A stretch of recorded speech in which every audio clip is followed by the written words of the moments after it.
വിജയേട്ടാ നമസ്കാരം. നമസ്കാരം. വിജയേട്ടാ, ഇപ്പൊ കേരളത്തിൽ വലിയ ചർച്ചാ വിഷയമായിരിക്കുന്നത് നമുക്ക് അതിനെപ്പറ്റി എടുക്കണം എന്നുള്ളത് കൊണ്ടാണ്. അതായത് കേരള സ്റ്റോറി 2 ഇതാണ് കേരളത്തിൽ വളരെ ചർച്ചാ വിഷയമായിരിക്കുന്ന ഒരു കാര്യം എന്ന് പറയുന്നത്. യുവജനങ്ങളും ബഹുജനങ്ങളും എല്ലാം ഒരുമിച്ച് ഇറങ്ങിയിരിക്കുകയാണ് ഈ സിനിമ എതിർക്കാനായിട്ട്. അപ്പൊ സിനിമ ഇറങ്ങിയിട്ടില്ല, സിനിമയുടെ ട്രെയിലറാണ് ഇറങ്ങിയിരിക്കുന്നത്. നമുക്കറിയാം സുദീപ് തോസഞ്ചിന്റേതായിരുന്നു കേരള സ്റ്റോറി ഫസ്റ്റ് എന്ന് പറയുന്നത്. അതിനകത്ത് ശാലിനി ഉണ്ണികൃഷ്ണൻ ഫ്രം തിരുവനന്തപുരം, ആ പെൺകുട്ടിയുടെ കഥയായിരുന്നു പറഞ്ഞുകൊണ്ടിരുന്നത്. ഈ സ്ലാങ് തന്നെ ഇവർ വലുതായിട്ട് കളിയാക്കുന്ന ഒരു സാധനമായിരുന്നു. പിന്നെ അതിൽ ഇവരുടെ പ്രധാനപ്പെട്ട വാദം എന്ന് പറയുന്നത്, നമ്മുടെ കേരളത്തിലുള്ള സുഡാപ്പികളുടെ ചാനലുകളുടെയൊക്കെ പ്രധാനപ്പെട്ട വാദം എന്ന് പറയുന്നത് ഇതിൽ വളരെ തെറ്റായിട്ടുള്ള കാര്യങ്ങളാണ് പറയുന്നത്. 50,000 പെൺകുട്ടികളൊന്നും ഐസിസിലോട്ട് പോയി ചേർന്നിട്ടില്ല. പക്ഷെ പോയി ചേർന്നിട്ടുണ്ട്, 50,000 ഇല്ല, ചേർന്നിട്ടുണ്ടെന്ന് അവർ സമ്മതിക്കുന്നുണ്ട്, എന്നാൽ 50,000 ഒന്നുമില്ല എന്നാണ് അവർ പറയുന്നത്. ഇനി കേരള സ്റ്റോറി 2 വരാം. അതിന്റെ ഒരു സീക്വലായിട്ട് ഇറങ്ങുന്നതാണ് ഈ കേരള സ്റ്റോറി 2. അത് എടുക്കുന്ന ഡയറക്ടർ വളരെ പ്രശസ്തനായിട്ടുള്ള ഒരു വ്യക്തിയാണ്. പല ഡോക്യുമെന്ററി ഫിലിംസ് ഒക്കെ എടുത്തിട്ടുള്ളതാണ്. അദ്ദേഹത്തിന്റെ പടങ്ങളൊക്കെ 26 ഇന്റർനാഷണൽ ഫിലിം ഫെസ്റ്റിവലിലൊക്കെ പോയിട്ടുള്ളതാണ്. ഞാൻ മനസ്സിലാക്കുന്ന BHOR അങ്ങനെ എന്തോ ഒരു പടമൊക്കെ ഉണ്ട് പുള്ളിയുടെ. അപ്പൊ പുള്ളിയാണ് ഇപ്പൊ കേരള സ്റ്റോറി 2 രംഗത്തെത്തുന്നത്. അതിന്റെ ട്രെയിലറിൽ ഒരു സീന് കേരളത്തെ വല്ലാതെ ചൊടിപ്പിച്ചിട്ടുണ്ട്. കേരളത്തെ അല്ല, കേരളത്തിലെ സുഡാപ്പികളെ, കമ്മ്യൂണിസ്റ്റ് പാർട്ടിക്കാരെയൊക്കെ വല്ലാതെ ചൊടിപ്പിച്ചിട്ടുണ്ട്. പിന്നെ കോൺഗ്രസ് പാർട്ടിക്കാരെ അതിഭീകരമായിട്ട് ചൊടിപ്പിച്ചിട്ടുണ്ട്. സംഭവം എന്ന് പറഞ്ഞു കഴിഞ്ഞാൽ ഒരു പെൺകുട്ടിയുടെ വായ്ക്കകത്തേക്ക് ചൂട് ബീഫ് കുത്തി കയറ്റുന്നതാണ്. അപ്പൊ ആ പെൺകുട്ടി പറയുന്നു, മരിച്ചാലും ഞാൻ ബീഫ് കഴിക്കില്ല എന്ന് പറയുന്ന സീനാണ്. അപ്പൊ ഞാൻ ഈ സംഭവം ഒന്നും ഞാൻ കണ്ടിട്ടില്ല, കാണാനായിട്ട് ഇനി പോകുന്നുമില്ല. കാരണം താല്പര്യമില്ലാത്തത് കൊണ്ടാണ്. ഇതിലൊക്കെ എന്തിരിക്കുന്നു. പക്ഷെ ഇതൊക്കെ ഒരു രാഷ്ട്രീയ വിഷയമാക്കി ഇവിടെ ഊതി വീർപ്പിച്ച് കത്തിച്ച് ജനങ്ങൾക്കിടയിലേക്ക് ഇടുകയാണ് ഇവിടത്തെ രാഷ്ട്രീയ പാർട്ടികൾ. അതുകൊണ്ട് ഞാൻ കണ്ടു എന്താണെന്ന് അറിയാം. കേരള സ്റ്റോറി 2 ട്രെയിലർ തുടങ്ങുന്നത് രാജസ്ഥാനിൽ നിന്നാണ്. രാജസ്ഥാൻ എന്ന് അവർ എഴുതി കാണിക്കും. രാജസ്ഥാനിൽ ഒരു കുടുംബത്തിൽ ഒരു പെൺകുട്ടി അച്ഛനും അമ്മയോടും വന്ന് ആ പെൺകുട്ടിയുടെ ബോയ് ഫ്രണ്ടിനെ പരിചയപ്പെടുത്തുന്നു. ഇതാണ് എന്റെ ബോയ് ഫ്രണ്ട് എന്ന് പറയുന്നു, ഞാൻ ഇവിടെ ജീവിക്കാൻ പോവുകയാണെന്ന് പറയുന്നു. അപ്പോൾ അച്ഛനും അമ്മയും വിഷമിച്ച് പറയുന്നു, വേണ്ട, ജീവിക്കേണ്ട, അത് മോശമാണ് എന്നുള്ള രീതിയിൽ പറയുന്നു. എന്നിട്ട് ബോയ് ഫ്രണ്ട് പറയുന്നു, ഞാൻ വളരെ ലിബറൽ ആയിരിക്കും, ഞാൻ നിനക്ക് എല്ലാ സ്വാതന്ത്ര്യവും തരുമെന്ന് പറയുന്നു. അതിനുശേഷം നേരെ രാജസ്ഥാനിൽ നിന്ന് ചാടി മധ്യപ്രദേശിൽ കാണിക്കുന്നു. മധ്യപ്രദേശിൽ ഇതുപോലെ വേറൊരു ബോയ് ഫ്രണ്ട് ഒരു പെൺകുട്ടിയായിട്ട് പ്രണയത്തിലാകുന്നു. ആ പെൺകുട്ടിയോട് പറയുന്നു, മതം മാറണ്ട, ഞാൻ നിന്നെ സ്വീകരിക്കാം, നമ്മുടെ സമൂഹത്തിൽ വളരെ ഇതായിട്ട് താമസിക്കാം, നിനക്കുള്ള എല്ലാ സർവ്വ സ്വാതന്ത്ര്യവും ഞാൻ തരുമെന്ന് പറയുന്നു. അപ്പോഴും ഞാൻ വിചാരിച്ചു കേരള സ്റ്റോറി എന്ന് പേരിട്ടിട്ട് രാജസ്ഥാനും മധ്യപ്രദേശും ഒക്കെയാണ് ഇവർ കാണിച്ചുകൊണ്ടിരിക്കുന്നത്. പിന്നീട് ഇവര് കേരളം കാണിക്കുന്നു. കേരളത്തിൽ സലീം എന്ന് പറയുന്ന ഒരു വ്യക്തി ഒരു പെൺകുട്ടിയെ പ്രണയിക്കുന്നു. ആ പെൺകുട്ടിയെ പിന്നീട് മധ്യപ്രദേശിലേക്ക് കൊണ്ടുപോകുന്നു. അവിടെയും കേരളമില്ല. ഇവിടെ നിന്ന് പ്രണയിച്ച് മധ്യപ്രദേശിലോട്ട് കൊണ്ടുപോവുകയാണ്. ഇത് ഉത്തരേന്ത്യൻ സ്റ്റോറി അല്ലേ യഥാർത്ഥത്തിൽ. അപ്പൊ അവിടെ നിന്ന് കൊണ്ടുപോയിട്ട് പിന്നീട് കാണിക്കുന്നതെന്ന് പറഞ്ഞു കഴിഞ്ഞാൽ, ഇത് ആദ്യം നല്ലൊരു ഷെയ്ഡ് കാണിച്ചിട്ട്, നല്ലൊരു ബ്രൈറ്റ് സൈഡ് കാണിച്ചിട്ട്, പിന്നെ ഇവിടെ ഡാർക്ക് സൈഡ് കാണിക്കുന്നത്. വിവാഹിതരായി കഴിഞ്ഞ ശേഷം ഈ പെൺകുട്ടി റീല് ചെയ്തുകൊണ്ടിരിക്കുമ്പോൾ, അതായത് ഈ നോർത്ത് ഇന്ത്യൻ പെൺകുട്ടികൾ റീല് ചെയ്തുകൊണ്ടിരിക്കുമ്പോൾ ഇയാൾ വന്നിട്ട് മൊബൈൽ തല്ലിപ്പൊട്ടിക്കുന്നു. പിന്നെ ആ പെൺകുട്ടി ചോദിക്കുന്നു, ഇങ്ങനെയൊന്നും അല്ലായിരുന്നല്ലോ, എനിക്ക് റീലൊക്കെ ചെയ്തുകൂടെ എന്ന് പറയുമ്പോൾ, അങ്ങനെയൊന്നും ചെയ്യാൻ പാടില്ല, ഇതൊക്കെ മതത്തിനെതിരാണ് എന്നൊക്കെ പറയുന്ന അങ്ങനെ പോകുന്നു. അതിന്റെ ഇടയിൽ ഒരു സീൻ വരുന്നുണ്ട്. ഈ കേരളത്തിൽ നിന്നും കൊണ്ടുപോയ പെൺകുട്ടിയുടെ വായിലേക്ക് ബീഫ് ഇങ്ങനെ കുത്തി കയറ്റുന്നു. അപ്പൊ ആ പെൺകുട്ടി അത് തട്ടി മാറ്റിയിട്ട് പറയുന്നു, ഞാൻ ബീഫ് കഴിക്കാറില്ല, ഞാൻ മരിച്ചാലും ബീഫ് കഴിക്കില്ല എന്ന് പറയുന്നു. അപ്പൊ ഈ ഒരു സബ്ജക്റ്റ് ആണ് അവിടെ വിവാദമായിട്ട് വന്നത് കേരളത്തിൽ. ഇവിടെ കളിയാക്കുന്നതെന്ന് പറഞ്ഞാൽ, ബീഫ് അങ്ങനെ വായിൽ കുത്തി കയറ്റുമ്പോൾ വെറുതെ കയറ്റരുത്, കുറച്ച് പൊറോട്ടയും കൂടെ കൊടുക്കണം, എങ്കിൽ മാത്രമേ സ്വാദിഷ്ടമായി കഴിക്കാൻ കഴിയൂ എന്നൊക്കെ പറഞ്ഞാണ് ഇവര് ഭയങ്കരമായിട്ട് ഇവരതിനെ എതിർക്കുന്നത്. പക്ഷെ യഥാർത്ഥത്തിൽ ഈ സംഭവം നടന്നൊരു സംഭവമാണ്.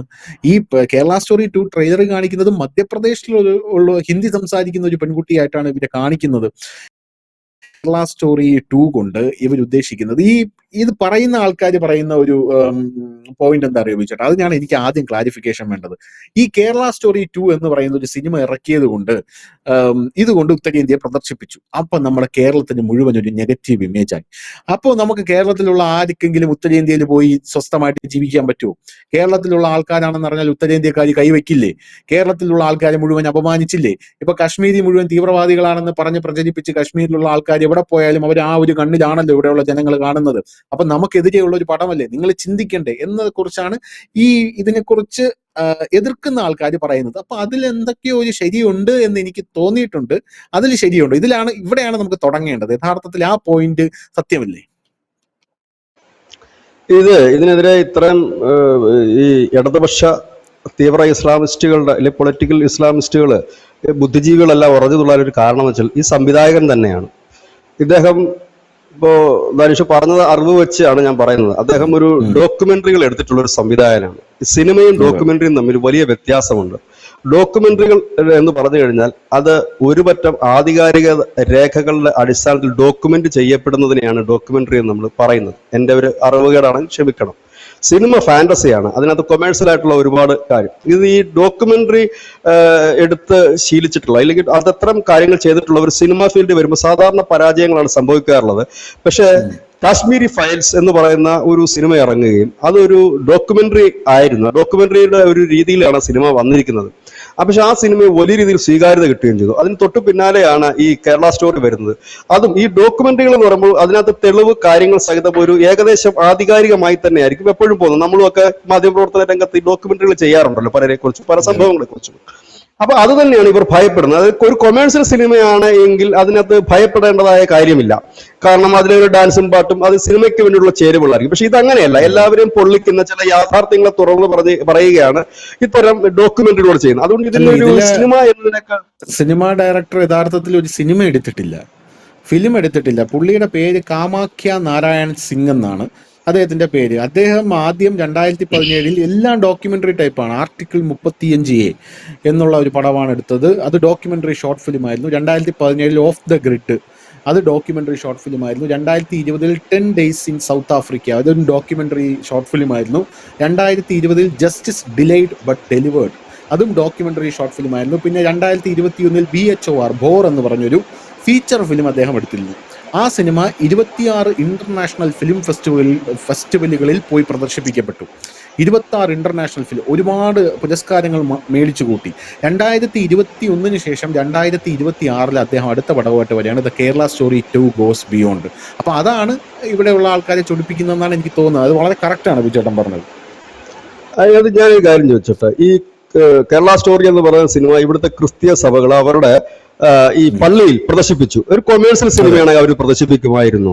അപ്പൊ അതിനകത്ത് ഈ ഹിന്ദി സിനിമയിലെ കാണുന്ന കുറെ ഡാൻസും കുറെ ഇടിയും വെടിയും ഒക്കെ ആയിരുന്നെങ്കിൽ അവർ കണ്ട് പ്രദർശിപ്പിക്കത്തില്ലല്ലോ. അത് അതായത് ആധികാരികത ഉണ്ട് എന്ന് തോന്നുന്ന തരത്തിലുള്ള ഒരു ഡോക്യുമെന്ററി ഇല്ലെങ്കിൽ അതുപോലെ ഒരു സംവിധാനമായതുകൊണ്ടാണ് അവർ പ്രദർശിപ്പിച്ചത്. കാശ്മീരി ഫയൽസ് എന്ന് പറഞ്ഞ സിനിമ ആരും അതിനകത്ത് പ്രണയരംഗങ്ങൾ കണ്ട് കുളിരടിയാൻ ആരും പോയില്ല. ഒരു ചരിത്ര സത്യത്തെയാണ് അന്ന് ഒരുപാട് പേരിലേക്ക് അത് എത്തിക്കാൻ സിനിമ എന്ന് പറയുന്ന മാധ്യമത്തിന് കഴിഞ്ഞിട്ടുണ്ട്, കലാപരമായി കഴിഞ്ഞിട്ടുണ്ട്. അപ്പം ഇത് വരുന്നു. ഇനി ബീഫ് തീറ്റയിൽ കഴിഞ്ഞ ദിവസം ഒരു 3 ദിവസം മുമ്പ് ഡൽഹിയിൽ സമാനമായിട്ട് തന്നെ ഒരു ലവ് ജിഹാദ് കേസ് രജിസ്റ്റർ ചെയ്യപ്പെടുകയുണ്ടായി. അതിൽ സ്ത്രീ എന്ന് ഞാൻ പറയാൻ കഴിയൂ, അത് അവര് പ്രശ്നമുണ്ടായി, അതിൽ ഇച്ചിരി ഇതായിട്ടുള്ള. അപ്പൊ അവര് വന്നിട്ട് പറഞ്ഞത് എന്റെ മതപരമായ ആചാരങ്ങൾ ലംഘിച്ചുകൊണ്ട് എന്നെ ബീഫ് കഴിക്കാൻ നിർബന്ധിച്ചു. മതപരമായ ആചാരങ്ങൾ ചെയ്യും, അതിലൊരു ബീഫ് എടുത്തു പറയുന്നുണ്ട്. ഉത്തർപ്രദേശിൽ അത് പറയുന്നുണ്ട്. ഈ ബീഫ് എന്തുകൊണ്ടാണ് എന്ന് ചോദിച്ചാൽ ഒരു മതത്തിൽ, ഇപ്പൊ ഞാൻ ചോദിച്ചോട്ടെ, ഇപ്പൊ ഒരു ഈ പന്നി കഴിക്കാൻ മടിയുള്ള ഒരാളെ പന്നി കഴിപ്പിച്ചാൽ അയാൾക്കുണ്ടാകുന്ന പ്രതികരണം സ്വാഭാവികം മാത്രമാണ്. കേരളത്തെ സംബന്ധിച്ച് ബീഫ് ഒരു വിഷയമല്ല. ഇവിടെ പലർക്കും ഒരു തെറ്റായ ധാരണ, ഇവർ പലരും അതിനും കൂടെ പറഞ്ഞു പോകാം, തെറ്റായി പ്രചരിപ്പിക്കുന്ന ഒരു കാര്യമുണ്ട്. BJPയുടെ MP-മാർക്കല്ലേ ഏറ്റവും കൂടുതൽ ബീഫ് കയറ്റുമതി സ്ഥാപനങ്ങൾ ഉള്ളതെന്ന് ചോദിക്കും. ഈ ബീഫ് എന്ന് പറയുമ്പോൾ കാളാന്നുള്ള ചിന്ത ആദ്യം വിടുക. ബഫല്ലോ ആണ് കൂടുതലും വരുന്നത്. കാളയിറച്ചി മുസ്ലിംസ് തന്നെ കഴിക്കുമെന്ന് എനിക്ക് സംശയമാണ്, കാരണം അതിന് ടേസ്റ്റ് കുറവാണ്. ഒരിക്കൽ ശ്രീനാരായണ ഗുരുദേവനോട് അദ്ദേഹത്തിന്റെ ശിഷ്യൻ ചോദിച്ചതാണ്, ഇപ്പോഴല്ല അദ്ദേഹം ജീവിച്ചിരുന്ന കാലത്ത് ചോദിച്ചതാണ്, ഗോമാംസം കഴിക്കുന്നത് തെറ്റാണോ സ്വാമി എന്ന് ചോദിച്ചപ്പോ സ്വാമി പറഞ്ഞത്, നിന്റെ അമ്മ ജീവിച്ചിരിപ്പുണ്ടോ എന്നാണ് ചോദിച്ചത്. ഉണ്ടോ എന്ന് പറഞ്ഞു. നിന്റെ അമ്മ മരിച്ചു കഴിഞ്ഞാൽ നീ കറി വെച്ച് കഴിക്കുമോ അതോ മരണാന്തര ക്രിയ ചെയ്ത് ദഹിപ്പിക്കുമോ എന്നാണ് ചോദിച്ചത്. അത് തന്നെയാണ് ഇതിനകത്ത് ഉത്തരം. അപ്പൊ അങ്ങനെ കരുതുന്ന ഒരു സമൂഹത്തിന്റെ അടുത്ത് ഇപ്പൊ ബീഫ് എന്ന് പറയുന്നത് നമ്മളെ സംബന്ധിച്ച് പൊറോട്ടയും ബീഫും കഴിക്കുന്ന ഒരു ക്രെഡിറ്റ് ആയിട്ടോ അല്ലെങ്കിൽ ഒരു അലങ്കാരമായിട്ടോ നമ്മൾ കൊണ്ടു നടക്കുന്നു. പക്ഷെ അത് മറ്റൊരിടത്ത് അത് എതിർപ്പാണ്. കാരണം വെജ് കഴിക്കുന്ന ഒരാൾ, ഇപ്പൊ നമുക്ക് ഫ്രണ്ട്സ് ആയിട്ട് വെജ് കഴിക്കുന്ന ഒരാളുണ്ട് എന്ന് കരുതുക. വെജ് കഴിക്കുന്ന ഒരാളുടെ മുമ്പിൽ വന്നിരുന്ന് നമ്മൾ നോൺ വെജ് കഴിക്കുമ്പോൾ അവർക്കുണ്ടാകുന്ന ഒരു മാനസിക ബുദ്ധിമുട്ട് ഭയങ്കരം തന്നെയാണത്, അല്ലേ? ഈ കള്ളു കുടിക്കുന്നവനും കള്ളു കുടിക്കാത്തവനും ഒരുമിച്ചിരിക്കുമ്പോൾ ഉണ്ടാകുന്ന മാനസിക പ്രശ്നം വേറെയാണ്. ഇവിടെ ബീഫ് അല്ലല്ലോ വിഷയം. ബീഫ് എന്തിനാണ് ആ പെൺകുട്ടിയുടെ വായിലേക്ക് തിരികെ കൊടുക്കുന്നത്? ചേർക്കുക എന്നതിന്റെ ഭാഗമാണ്, അതല്ലാതെ അവളുടെ ശരീരം പുഷ്ടിപ്പെടുത്താനല്ലല്ലോ അത് വായിലേക്ക് കൊടുക്കുന്നത്. അത് നടന്ന സംഭവമാണല്ലോ. അത് കേരളത്തിലല്ല, അത് മലയാളിയായ ഒരു പെൺകുട്ടിയാണ് അതിനകത്ത് ക്യാരക്ടർ ആയതുകൊണ്ട് അത് കേരളത്തിലാണ് എന്നുള്ളതല്ല. കേരളത്തിൽ ബഹുഭൂരിപക്ഷം പേരും ബീഫ് കഴിക്കുന്നവർ തന്നെയാണ്. അതിനകത്ത് ആർക്കും എതിർപ്പില്ല. സംഘപരിവാർ ഞാൻ ആ സംഘപരിവാര പ്രസ്ഥാനമായിട്ട് അതിന്റെ 40 വർഷത്തിനടുത്തായിട്ട് പ്രവർത്തിക്കുന്ന ഒരാളാണ്. ഇന്ന് വരെ ബീഫ് കഴിക്കരുതെന്നോ ബീഫിനെ കുറിച്ചൊരു ചർച്ചയോ ആ പ്രസ്ഥാനത്തിൽ നടന്നിട്ടില്ല. അത് സംസാരിക്കാനല്ലല്ലോ നമ്മുടെ ഉദ്ദേശം, അതല്ലല്ലോ. അതൊക്കെ ഓർത്തിപ്പോ ഫുഡിന്റെ കാര്യം, ഇപ്പൊ കള്ളു കുടിക്കരുതെന്ന് പറഞ്ഞാൽ കള്ളു കുടിക്കാതിരിക്കും. യഥാർത്ഥത്തിലുണ്ടല്ലോ 2014 ആയപ്പോഴാണ് ഞാൻ മനസ്സിലാക്കുന്നത് ഇപ്പോൾ നരേന്ദ്രമോദി സർക്കാർ അധികാരത്തിൽ കയറിയ ശേഷമാണ് ഞാൻ പോലും മനസ്സിലാക്കുന്നത് പശു എന്ന് പറയുന്ന ഒരു സാധനത്തിന് നമ്മുടെ ജീവിതത്തിലും നമ്മുടെ സംസ്കാരത്തിലും ഇത്രയധികം പ്രാധാന്യമുണ്ട് എന്നുള്ളത്. അത് വളരെ സമർപ്പണ മനോഭാവത്തോടു കൂടിയാണ് നമ്മൾ മനസ്സിലാക്കിയത്. ഇത് എതിർക്കാൻ വേണ്ടി മനസ്സിലാക്കുന്ന ആൾക്കാരുണ്ട്. കാരണം നമ്മളൊരു പാസ്റ്ററൽ സൊസൈറ്റി ആയിരുന്നുവെന്നും പണ്ടത്തെ കാലത്ത് ഒരു പശു ഒരു വീട്ടിലുണ്ടെങ്കിൽ ഇനി പ്രളയം വന്നാലും കൃഷിനാശം ഉണ്ടായാലും ഇനി വിളകൾ നശിച്ചു പോയാലും ഒരു പശുവിനെ കൊണ്ട് നമ്മുടെ വീട് കഴിഞ്ഞു പോകും എന്നുള്ളത്, പശുവിന് ഇത്തിരി തവിടും പിണ്ണാക്കും കുറച്ച് വൈക്കോലും പറിച്ചു കൊടുത്താൽ മതി. ആ പാലിനകത്തുനിന്ന് പാല് കിട്ടും, ചീസ് കിട്ടും, ബട്ടർ കിട്ടും, പനീർ കിട്ടും, അങ്ങനെ എല്ലാം കിട്ടും. ഒരു തീന്മേശം നിറയ്ക്കാനുള്ള എല്ലാ സാധനവും അതിനകത്ത് കിട്ടുമെന്നൊക്കെ. അത് പണ്ട് നമ്മളൊരു പാസ്റ്ററൽ സൊസൈറ്റിയാണ്. അതുകൊണ്ട് തന്നെ നമ്മൾ പശുവിനെ ആരാധിച്ചു പോന്നിരുന്നു. അതൊരു നമ്മളൊരു കൾച്ചറാണ് അതെന്നുള്ളത് കൃത്യമായിട്ട് ഞാൻ അതിനുശേഷമാണ് മനസ്സിലാക്കുന്നത്. പോരാത്തതിനും നമ്മുടെ ഹിന്ദു മിത്തോളജിക്കകത്ത് ഒരുപാട് കാര്യങ്ങൾ ഈ ഗോക്കളെ കുറിച്ച് പറയുന്ന ഒരുപാട് കാര്യങ്ങളുണ്ട്. അതൊക്കെ ഉത്തരേന്ത്യക്കാർ വളരെ ഇതായിട്ട് ഫോളോ ചെയ്യുന്നുണ്ട്. അപ്പോൾ ഹിന്ദുസ് അത് ഒരുപാട് ആൾക്കാർ ഫോളോ ചെയ്യുന്നുണ്ട്. ഇപ്പോൾ ഹിന്ദു മതം എന്ന് പറഞ്ഞാൽ തന്നെ നമുക്ക് വേണമെങ്കിൽ ഫോളോ ചെയ്യാം, വേണ്ടെങ്കിൽ ഫോളോ ചെയ്യേണ്ട. ആരും ഇവിടെ നിർബന്ധിക്കുന്നില്ല. അടിക്കാനും പോകുന്നില്ല, തല വെട്ടാനും പോകുന്നില്ല, കൈ വെട്ടാനും പോകുന്നില്ല, കാല് വെട്ടാനും പോകുന്നില്ല. ഒരു ഗവൺമെന്റ് സ്കൂൾ പോലെയാണ്. വന്നിരുന്ന് പഠിക്കുന്നവർ മാത്രം പഠിച്ചാൽ മതി. പഠിക്കാത്തവന്മാർക്ക് വെളിയിൽ കറങ്ങി നടക്കുക, അവസാനം എന്ത് വേണോ ആയിക്കൊണ്ട് എങ്ങനെ വേണോ ആയിക്കൊണ്ട് പോവാം. അത്ര മാത്രമേ ഉള്ളൂ. പഠിക്കുന്നവർക്ക് പഠിക്കാം. ആദ്യം നിർബന്ധിക്കാനും പോകുന്നില്ല, ഒന്നും ചെയ്യുന്നില്ല. കഴിവുള്ളവൻ മാത്രം കയറിപ്പോയാൽ മതി എന്നുള്ള രീതിയിലാണ് ഇവിടുത്തെ കാര്യങ്ങളൊക്കെ ഡിസൈൻ ചെയ്ത് ഫ്രെയിം ചെയ്ത് വെച്ചിരിക്കുന്നത്. എന്തായാലും ഇത്രയും പറഞ്ഞുകൊണ്ട് ഞാനൊരു കാര്യം ചെയ്യും. ഇന്ത്യയിൽ എവിടെയാണ് ആദ്യമായിട്ട് ബീഫ് നിരോധനം ഏർപ്പെടുത്തിയ സംസ്ഥാനം? കോൺഗ്രസ് ആണ്. ഏത് സംസ്ഥാനം ഏതാണ്? ഗുജറാത്ത്. ജമ്മു കാശ്മീർ 1964 ജമ്മു കാശ്മീർ ഇന്ത്യയില്. യു പിയിൽ എന്നാണ് ഗോവധ നിരോധനം വന്നത്? ഈ അടുത്ത കാലത്ത് യോഗി ആദിത്യനാഥ് കയറിയതിനു ശേഷമാണ്. ഗുജറാത്തിൽ എന്നാണ് ഗോവധ നിരോധനം വന്നത്? ഇതൊക്കെ ഈ അടുത്ത് BJP തന്നെ 1980 രൂപീകൃതമായ ഒരു പാർട്ടിയാണ്. അപ്പൊ ആ പാർട്ടി 64 പോയിട്ട് കാശ്മീർ ബീഫ് നിരോധിക്കാൻ പറ്റത്തില്ല. എന്തുകൊണ്ടായിരുന്നു കാശ്മീരിൽ ബീഫ് നിരോധനം വന്നത്? അതും കൂടെ നമ്മൾ അറിയേണ്ടതായിട്ടുണ്ട്. അതായത് ക്ഷീര വിപ്ലവം, നമ്മുടെ അന്ന് കുറെ വിപ്ലവങ്ങളും പഞ്ചവത്സര പദ്ധതികളുമായിരുന്നല്ലോ നെഹ്റുവിൻ സിദ്ധാന്തം എന്ന് പറഞ്ഞിട്ട് ഉണ്ടാക്കിക്കൊണ്ടിരുന്നത്. അന്നേരം ഹരിത വിപ്ലവം, ക്ഷീര വിപ്ലവം, വെളിച്ച വിപ്ലവം, ഈ വിപ്ലവങ്ങളും കുറെ ഫണ്ടടിക്കലും എല്ലാം ഒന്നും നടന്നില്ല. അന്ന് ക്ഷീര വിപ്ലവത്തിന്റെ ഭാഗമായിട്ടാണ് ഈ ഗോക്കളെ പരിപാലിപ്പിക്കേണ്ടത് ഭാഗമായിട്ട് അന്നത്തെ സർക്കാർ അവിടെ ജമ്മു കാശ്മീരിലാണ് അത് ചെയ്തത് ആദ്യമായിട്ട്. അല്ലാതെ BJP അല്ല, കോൺഗ്രസ് ആണ് ചെയ്തത്. അതിന് നമ്മൾ ഈ ഒരു നമ്മുടെ രാജ്യത്തിന്റെ സമ്പത്ത്, ഇന്ന് നമ്മുടെ പാലുൽപാദനം ലോകത്തിൽ 11 ലക്ഷം കോടി രൂപയാണ്. 1ാം സ്ഥാനത്ത് നിൽക്കുന്ന രാജ്യമാണ് ഇന്ത്യ. ഞാൻ അതിലേക്ക് കടക്കുന്നില്ല, സിനിമയിലേക്ക് തന്നെ വരാം. ഈ സിനിമയിൽ ഇത്തരം യാഥാർത്ഥ്യങ്ങളാണ് തുറന്നു പറയുന്നത്. ഇവിടെ ISIS-ൽ ഇപ്പൊ 50,000 എന്ന് പറഞ്ഞൊരു എക്സാഗ്രേഷൻ നമ്പർ ആയിരിക്കാം. പക്ഷെ ഇവിടുന്ന് പോയില്ലേ 10-30 പേരുടെ നമ്പർ ഇപ്പൊ തന്നെ നമ്മൾ എണ്ണി പറയാമല്ലോ. തിരുവനന്തപുരത്ത് നിന്ന് ഒരു നിമിഷ ഫാത്തിമ പോയിട്ട് തിരിച്ചു കിട്ടിയോ?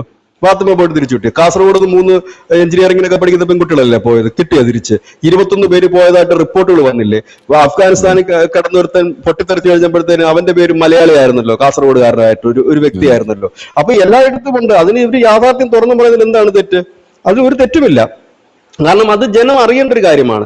വാർത്ത കാണാൻ താല്പര്യമില്ലാത്തൊരു വലിയ വിഭാഗം വരണം. അവരെ സിനിമ രൂപത്തിലേക്ക് ആ ഒരു സിനിമയുടെ രൂപത്തിലേക്ക് എത്തിയാൽ അത് സാധാരണപ്പെട്ടവരിലേക്ക് കുറച്ചുകൂടെ ഇറങ്ങിച്ചില്ലും. ഞാൻ ചോദിക്കട്ടെ, ഇത് എതിർക്കുന്ന കമ്മ്യൂണിസ്റ്റ് പാർട്ടിക്കാരനുണ്ടല്ലോ, ഇത് എതിർക്കുന്ന കമ്മ്യൂണിസ്റ്റ് പാർട്ടിക്കാരൻ സ്വന്തം കുടുംബത്തിനകത്ത് ഈ പെൺകുട്ടി ഒരു മുസ്ലിം സമുദായത്തിലുള്ള ഒരാളുടെ കൂടെ ഇറങ്ങിപ്പോയി കഴിഞ്ഞാൽ അയാളെ സമ്മതിക്കും. എത്ര കേസുകളിവിടെ ഉണ്ടായിട്ടുണ്ട്. അവസാനമായിട്ട് നമ്മൾ കോഴിക്കോട് കാസർഗോഡ് അടിച്ചവന്റെ കൈയും കാലും ഓടിച്ചില്ലേ ഇവന്മാര്? മറ്റേ ഒരു വൈദ്യം വന്ന് പ്രണയിച്ചു എന്ന് പറഞ്ഞ് തളർന്നു കിടക്കുന്ന ഒരു യുവതിയെ ഇവന്മാര് കെട്ടിച്ചു കൊടുക്കുവോ? ഇവന്മാര് പോലും കെട്ടിച്ചു കൊടുക്കില്ല. ഞാൻ ഇതിനൊന്നും എതിരല്ല ചോദിച്ചത്. പ്രണയിച്ച് വിവാഹം കഴിച്ചോട്ടെ, ഒരു പ്രശ്നവുമില്ല. അപ്പൊ നമ്മുടെ ചോദ്യം, മതം മാറ്റുന്നത് എന്തിനാണ്? അതാണ് നമ്മുടെ ചോദ്യം എന്ന് പറയുന്നത്. ഇത് മതം മാറ്റുന്നത് എന്തിനാണ്? പ്രണയമല്ലേ? പ്രണയത്തിൽ എന്തിനാണ് മതം മാറ്റുന്നത്? അല്ല, ഇത് തന്നെയാണ് പ്രശ്നം. ഇതുകൊണ്ടാണ് ലവ് ജിഹാദ് എന്ന് എല്ലാവരും ചോദിക്കത്തില്ല. അതെങ്ങനെയാണ് കുറ്റകരമാകുന്നതെന്ന് ചോദിക്കുന്നിടത്താണ് ധനുഷ് പറഞ്ഞാണ് അതിന്റെ ഉത്തരം. അതായത് വിവാഹം കഴിച്ചു കഴിഞ്ഞിട്ട് അതിനെ മതം മാറ്റുന്നതിനെയാണ് നമ്മൾ ചൂഷണം ചെയ്യുക എന്ന് പറയുന്നത്, പ്രലോഭനത്തിൽ കൂടെയോ. കാരണം ഞാൻ ഒരു പെൺകുട്ടിയെ അവളെ പ്രണയിച്ച് അവൾക്ക് എന്നെ ഇഷ്ടമാണ്, ഞങ്ങൾ വിവാഹം കഴിഞ്ഞിട്ട് ഞാൻ അവളെ എന്റേതായ രീതി, ഇവിടെ നമ്മൾ പറയുമല്ലോ, കമ്മ്യൂണിസ്റ്റുകാർ പറയുമല്ലോ ജെൻഡർ ഈക്വാലിറ്റി വേണം, ആണിനെ പോലെ തന്നെ പെണ്ണിനും സമത്വം വേണം. അങ്ങനെയാണെങ്കിൽ പെണ്ണിന്റെ സ്വാതന്ത്ര്യത്തിൽ വിട്ടുകൂടെ സഖാക്കളെ? എന്തിനാണ് അവളെ പറഞ്ഞു എഴുതിക്കുന്നത്? എന്തിനാണ് അവളെ മതം മാറ്റുന്നത്? ന്യായമല്ല ഞാൻ ചോദിക്കുന്നത്. എല്ലാരും പറയുന്നില്ലല്ലോ സ്ത്രീക്ക് ഒരു ഈക്വാലിറ്റി കൊടുക്കണം. അങ്ങനെയാണല്ലോ നമ്മൾ പ്രണയിക്കുമ്പോൾ, അങ്ങനെയാണല്ലോ നമ്മൾ ഒരു ഇന്ത്യൻ നമ്മുടെ ഭാര്യ ഭർത്താവ്. What is marriage? Marriage is A contract ആണ്. ആ കോൺട്രാക്റ്റിൽ പറയുന്ന ഒന്നാമത്തെ കാര്യം എന്ന് പറയുന്നത് തന്നെ 2 കൂട്ടർക്കും തുല്യമായ അവകാശമാണ്. അതിൽ ഡിവൈഡ് ചെയ്ത് വെച്ചിട്ടുണ്ട്. അതിനകത്ത് പറയുന്നുണ്ട് പർദ്ദ ഇടണമെന്ന്, മതം മാറണമെന്ന്. ഇപ്പൊ ഞാനൊരു ക്രിസ്ത്യാനിയെ കല്യാണം കഴിച്ചാൽ ഞാൻ ആരെ പറയുന്നില്ലത്. അപ്പോൾ ഞാൻ അതിന് വേണ്ടിയിട്ട് എന്റെ ഭാര്യയെ നിർബന്ധിച്ചു കഴിഞ്ഞാൽ അവർക്ക് റൈറ്റ് ഉണ്ട് കേസ് കൊടുക്കാനായിട്ട് എനിക്കെതിരെ. ഞാൻ അവരെ നിർബന്ധിക്കുകയാണ് ഞാൻ ചെയ്യുന്നത്, അല്ലാതെ സ്വയം വരാത്ത ഒരാളെ. ഇല്ലെങ്കിൽ പിന്നെ ഞാൻ പ്രണയിക്കുമ്പോൾ തന്നെ എന്റെ രീതികൾ കണ്ട് അവര് ഹിന്ദുവോ മുസ്ലിമോ ക്രിസ്ത്യാനോ പാഴ്സിയോ ഒക്കെ ആകണം. ഇത് ചില മതങ്ങളില് സിഖ് മതം, പാഴ്സി മതം, ആ മതം ജൂതമതം, അവര് പ്രത്യേകിച്ച് ജൂതമതത്തിൽ നിന്നൊക്കെ ജൂതമതം ഈ പാഴ്സി മതം ഒക്കെ എന്ന് പറഞ്ഞാൽ അവരുടെ മതത്തിൽ നിന്ന് വേറൊരാൾ കല്യാണം കഴിച്ചാൽ പിന്നെ അവർ ആ മതത്തിൽ പോലും നിലനിർത്തത്തില്ല. നമ്മുടെ മേനകാ ഗാന്ധിയൊക്കെ ആ മതത്തിൽ പോലും നിലനിർത്താത്ത ടീമുകളാണ്. അപ്പൊ നിലനിർത്തില്ല ഉണ്ടല്ലോ ഈ ചില കൊച്ചു പിള്ളേരെ ഈ മുട്ടായി കാണിച്ച് ചില ആൾക്കാർ ഇങ്ങനെ ഗേറ്റിന് പുറത്തിറക്കുമല്ലോ, പുറത്തിറക്കിയിട്ട് ഒറ്റയടിക്ക് അവർ അള്ളി എടുത്ത് പിടിച്ചോണ്ട് പോകില്ല. അതുപോലെയാണ് ഈ പ്രണയം നടിച്ച് മതം മാറ്റുക എന്നുള്ളതാണ് ഇവരുടെ ഉദ്ദേശം. അല്ലെങ്കിൽ മതം മാറ്റരുത്, അങ്ങനെ ജീവിക്കണം. മതം മാറ്റാതെ ജീവിച്ചാൽ ഈ നാട്ടിൽ ആരെങ്കിലും ഇവരെ പിടിച്ചു തിന്നാൻ പോകുന്നുണ്ട്? ആരും പിടിച്ചു തിന്നാൻ പോകുന്നില്ല. പക്ഷെ മതം മാറ്റി മാത്രമേ ജീവിക്കാൻ പറ്റുള്ളൂ എന്നുള്ള രീതിയിലേക്ക് കാര്യങ്ങൾ പോവുകയാണ്. അവിടെയാണ് നമ്മൾ ചോദിക്കുന്നത്, എന്തിന് മതം മാറ്റുന്നു, എന്തിനാണ് നിങ്ങൾ മതം മാറ്റുന്നത്, എന്തിനാണെന്നുള്ള ചോദ്യം അവിടെ നിൽക്കുമ്പോഴാണ് അതിന് മറുപടിയില്ല. മതം മാറ്റിയാൽ മാത്രമേ കാര്യങ്ങൾ നടക്കുകയുള്ളൂ എന്നാണ് പറയുന്നത്. അല്ലെ, ഞാൻ ഈ അടുത്ത് കേട്ട വലിയൊരു തമാശ, ഇന്ത്യയിൽ ഈ അടുത്ത കാലം വരെ 2047 വരുമ്പോൾ ഇസ്ലാമിക ഭരണത്തിന് കീഴിലാകും ഇന്ത്യ എന്ന് പറഞ്ഞുകൊണ്ട് നടന്ന സുഡാപ്പികളായിരുന്നു. അവരിപ്പോ കുറെ എണ്ണം തീഹാറിലൊക്കെയാണ്. ഇപ്പൊ നവസഭക്കാർ, ക്രിസ്തീയ വിഭാഗത്തിലുള്ള നവസഭക്കാർ ഇറങ്ങിയിട്ടുണ്ട്. 2047 ഇത് ക്രിസ്തീയ രാജ്യമാകും, അതാക്കാനുള്ള ശ്രമത്തിലാണ് അവർ ചെയ്യുന്നത്. മറ്റൊരു മതപരിവർത്തനം തന്നെയാണ് ചെയ്യുന്നത്. അവർ പിന്നെ പ്രണയിക്കാൻ പോകുന്നില്ല, പകരം മറ്റു തരത്തിലേക്ക് ഇവരെ കറക്കിയെടുത്തിട്ട് ഇതിനകത്തേക്ക് ആളെ ചേർക്കും. ഇച്ചിരി കഴിയുമ്പോൾ അവർക്ക് തന്നെ ഇനി അടുത്ത കേസുകൾ വരാൻ പോകുന്നത് അതാണ് ഇപ്പൊ പലയിടത്തും ബോർഡുകൾ നമ്മൾ കഴിഞ്ഞ ദിവസം ന്യൂസിന്റെ മലയാളത്തിലാണ് വാർത്ത ചെയ്തത്. അപ്പം ഈ യാഥാർത്ഥ്യങ്ങളെ കാണിക്കുമ്പോൾ അതിനെ നമുക്ക് ഇപ്പൊ ഞാൻ ചോദിച്ചിട്ട് എത്രയോ കേസുകൾ ഈ കേരളത്തിലെ ഉള്ളത് സിനിമയായിട്ട് വന്നിട്ടുണ്ട് ഇല്ലേ? യാഥാർത്ഥ്യങ്ങളുമായിട്ട് ബന്ധപ്പെട്ട എത്രയോ കേസുകൾ. എന്നാൽ യാഥാർത്ഥ്യം മറച്ചു വെച്ചിട്ട് ഒരുപാട് സിനിമ വന്നിട്ടില്ലേ? അങ്ങനെയും വന്നിട്ടുണ്ട്. അത് സിനിമയായിട്ട് കാണണം. പക്ഷെ ഇവരുടെ പ്രശ്നം എന്താണെന്ന് വെച്ചാൽ ഈ സംവിധായകൻ തന്നെയാണ് പ്രശ്നം. ഇതൊരു സിനിമയല്ല. കാശ്മീർ ഫയൽസ് പോലെ, കേരള സ്റ്റോറി ഫസ്റ്റ് പാർട്ട് പോലെ ഈ സെക്കൻഡ് പാർട്ടും ഒരു ഡോക്യുമെന്ററി ലെവലിൽ വരുന്ന ഒന്നാണ്. ഒരുപക്ഷെ അത് നമുക്ക് ഒരു സിനിമ പോലെ കണ്ട് ആസ്വദിക്കാൻ പറ്റില്ല. പക്ഷെ ആ സിനിമ കാണുമ്പോൾ നമുക്ക് ആ യാഥാർത്ഥ്യ സംഭവങ്ങൾ നമ്മുടെ ഓർമ്മയിൽ വരും. ഇപ്പൊ ധനുഷ് പറഞ്ഞത് കണക്ക് തന്നെ ബീഫ് തീറ്റിക്കുന്ന മലയാളിയല്ല മധ്യപ്രദേശുകാരുടെ നടന്ന സംഭവമാണ് ധനുഷ് പറഞ്ഞില്ലേ? ഇത് തന്നെയാണ് ആ സിനിമ കാണുമ്പോൾ എല്ലാവർക്കും തോന്നുന്നത്. ഇപ്പൊ നടന്നൊരു കാര്യത്തെ കാണിക്കുന്നതാണല്ലോ ഡോക്യുമെന്ററി നമ്മൾ പറയുന്നത്. ആ ഒരു സാധനം കാണുമ്പോൾ എനിക്ക് അങ്ങനെ തോന്നുകയാണ്, കേരളത്തിൽ നിന്ന് ഇത്രയും പെൺകുട്ടികൾ ഇല്ലെങ്കിൽ ഇത്രയും പേര് ഈ ISIS ചേരാൻ പോയി എന്ന് പറയുമ്പോൾ അത് തെറ്റായിട്ട് എനിക്കൊന്നും തോന്നിയിട്ടില്ല. പോയിട്ടില്ലേ? തിരുവനന്തപുരത്ത് പോയിട്ടില്ലേ? കാസർഗോഡ് പോയിട്ടില്ലേ? അങ്ങനെ പലയിടത്തൊന്നും പോയിട്ടില്ലേ? അപ്പൊ അതൊരു യാഥാർത്ഥ്യമല്ലേ? അതിന് എന്തിനാണ് നമുക്ക് ഇല്ലാന്ന് പറയാൻ പറ്റുന്നത്? ഇപ്പൊ ബീഫ് തീറ്റ് കഴിച്ച കാര്യം ന്യൂസ് ഇന്ത്യ മലയാളം തന്നെ എടുത്ത് നോക്കിക്കഴിഞ്ഞാല് ഇത്രയും നാൾക്കകം നമ്മൾ ഒരു 10-15 വാർത്ത ഇത് കണക്ക് ഈ ബീഫ് തീറ്റിച്ചതും നിർബന്ധിച്ച് വസ്ത്രം ധരിപ്പിച്ചതും നിർബന്ധിച്ച് നിസ്കരിക്കാൻ നിർബന്ധിച്ചതുമായിട്ടുള്ള എത്രയോ വാർത്തകൾ നമ്മൾ കൊടുത്തിട്ടുണ്ട്. അതൊക്കെ ഓരോ സ്ഥലങ്ങളിൽ നടത്തിയ FIR അടക്കമല്ലേ. ഇനി ഇവിടുന്നുള്ള പെൺകുട്ടിയെ രാജസ്ഥാനിൽ കൊണ്ടുപോയതിന്റെ ഒരു സമാന കഥ കൂടെ നമുക്ക് പറഞ്ഞ് അവസാനിപ്പിക്കാം. കുറച്ചാൾക്ക് മുമ്പ് ന്യൂസ് ഇന്ത്യ മലയാളം ഒരു വാർത്ത ചെയ്തിരുന്നു. തൃശ്ശൂർ കുറച്ച് പെൺകുട്ടികളെ UP-യിൽ നിന്ന് കൊണ്ടുവന്നു. അവിടുത്തെ പോലീസ് ഇടപെട്ട് അതിനെ പിടിച്ച് ആ പെൺകുട്ടികളെ തിരിച്ചയച്ചത്. അതിന്റെ FIR കോപ്പി അടക്കമായിരുന്നു യോഗി ആദിത്യനാഥിന്റെ അവിടുത്തെ SP-യുടെ പത്രസമ്മേളനവും ഒപ്പം തന്നെ ആ FIR കോപ്പി അടക്കം നമ്മളന്ന് വാർത്ത ചെയ്തിരുന്നത്. അതെന്തിനു വേണ്ടിയിട്ടായിരുന്നു? അവിടുത്തെ പെൺകുട്ടികളെ വശീകരിച്ച് ഇവിടെ എത്തിക്കുകയാണ് ചെയ്യുന്നത്. ഇവിടെ എത്തിച്ച് ഇവിടുത്തെ പഠന കേന്ദ്രങ്ങളിൽ കൊണ്ടുവന്നിട്ട് ഇവരെ ഇസ്ലാമാക്കി മാറ്റുകയാണ് ചെയ്യുക. കാരണം UP-യിൽ ഇല്ലെങ്കിൽ മറ്റിടത്തും നടക്കില്ല. ഇവിടുത്തെ പെൺകുട്ടികൾ എന്ത് ചെയ്യും? വിവാഹം കഴിച്ചിട്ട് ഇതേപോലെയുള്ള മതകേന്ദ്രങ്ങളിൽ UP-യിലും രാജസ്ഥാനിലും മധ്യപ്രദേശിലും പലയിടത്തും കൊണ്ടുപോവുകയാണ് ചെയ്യുന്നത്. അത് തന്നെയാണ് ആ സിനിമ കാണിക്കുന്നതും എന്നാണ് എനിക്ക് മനസ്സിലാക്കാൻ കഴിഞ്ഞത്. സിനിമ ഇതുവരെ ഇറങ്ങിയിട്ടില്ല, ഞാൻ കണ്ടിട്ടുമില്ല. എനിക്ക് മനസ്സിലാക്കാൻ കഴിയുന്നത് ഇപ്പൊ രാജസ്ഥാനിൽ നിന്ന് ഇല്ലെങ്കിൽ കേരളത്തിൽ നിന്നുള്ളൊരു പെൺകുട്ടിയെ അങ്ങനെ ആണ് എന്നുള്ളത്. അതായത് കേരളത്തില് ബീഫ് കഴിക്കുന്നതോ ഇല്ലെങ്കിൽ മലയാളികള് ഈ ലോകത്തെല്ലായിടത്തും പ്രവർത്തിക്കുന്നുണ്ട്. ഇന്ത്യയിൽ പല സംസ്ഥാനത്തുണ്ട്. ആർക്കും ഒരു മലയാളിക്ക് നേരെ ആക്രമണം ഉണ്ടായിട്ടില്ല. കയ്യിലിരിപ്പ് കൊണ്ട് പലയിടത്തു നിന്നും ചിലർക്കൊക്കെ അടി കിട്ടിയിട്ടുണ്ട്. അത് ഇനിയും മോശമാകും. കാരണം കയ്യിരിപ്പ് ശരിയല്ലെങ്കിൽ എവിടെ നിന്നായാലും കിട്ടുമല്ലോ. അതിപ്പോ കാനഡയിൽ നിന്ന് കിട്ടിയില്ല. എവിടെ ന്യൂസിലാൻഡിൽ നിന്ന് ഇന്ത്യക്കാർക്ക് കുറച്ച് സിഖുകാരെ ഓടിച്ചിട്ട് അവർ മെതിച്ചിട്ട് വിട്ടു. അപ്പൊ എവിടെ പോയാലും കയ്യിരിപ്പ് മോശം കിട്ടും. പിന്നെ അല്ലാതെ ബീഫിന്റെ പ്രശ്നമായിട്ടൊന്നും ഇല്ല. ബീഫ് മലയാളികൾ ദക്ഷിണേന്ത്യക്കാർ കഴിക്കുമെന്നുള്ള കാര്യം നോർത്ത് ഇന്ത്യക്കാർക്ക് വ്യക്തമായി തന്നെ അറിയാം. ഞാൻ നോർത്ത് ഇന്ത്യ വർക്ക് ചെയ്തിട്ടുള്ള ഒരാളാണ്. അവര് മദ്രാസി എന്ന് പറഞ്ഞാൽ ബീഫ് കഴിക്കുന്നവരാണ് എന്ന് അവർക്ക് എല്ലാവർക്കും അറിയാം. അതിപ്പോ നമ്പൂരി ആണെങ്കിലും ആ ഒരു കാറ്റഗറിയിലാണ് വരുന്നത്. ബീഫ് കഴിക്കുന്ന ആളായാലും വരുന്നത്. അതൊക്കെ ഓരോരുത്തരുടെ ഇതാണ് എന്ന് കരുതി ഞങ്ങള് ചെയ്യുന്നതൊക്കെ. കഴിഞ്ഞ ദിവസം ശിവൻകുട്ടി ഒരു കമന്റ് കണ്ടു. അദ്ദേഹം മന്ത്രി ശിവൻകുട്ടി അദ്ദേഹത്തിന്റെ പ്രസ്താവന എനിക്കത് വളരെ രസകരം. എനിക്ക് അദ്ദേഹം ഒന്നും പറയാനില്ലാത്തതുകൊണ്ടാണ് അദ്ദേഹം പറഞ്ഞത്, ഞങ്ങൾ ഭരിക്കുന്നതുകൊണ്ടാണ് നിങ്ങൾക്ക് ബീഫ് കഴിക്കാൻ പറ്റുന്നത്, ഞങ്ങൾ ഭരിക്കുന്നതുകൊണ്ടാണ് നിങ്ങൾക്ക് ഇഷ്ടമുള്ള വസ്ത്രം ധരിക്കാൻ. അപ്പൊ താഴെ വന്നിട്ടൊരു ബിരുദൻ ഒരു നല്ല കമന്റ് ഇട്ട്, എനിക്ക് ആ കമന്റാണ് ഇഷ്ടപ്പെട്ടത്.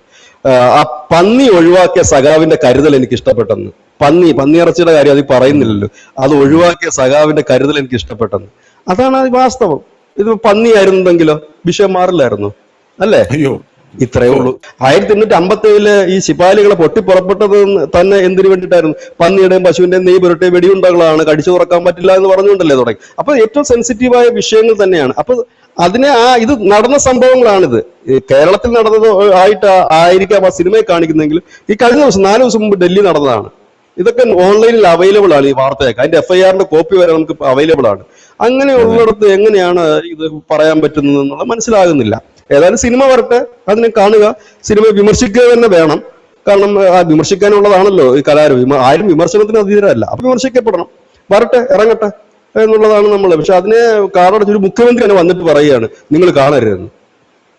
എന്തോ കാര്യം ഇരിക്കുന്നതെന്നാണ് എനിക്ക് മനസ്സിലാക്കാൻ പറ്റാത്തത്.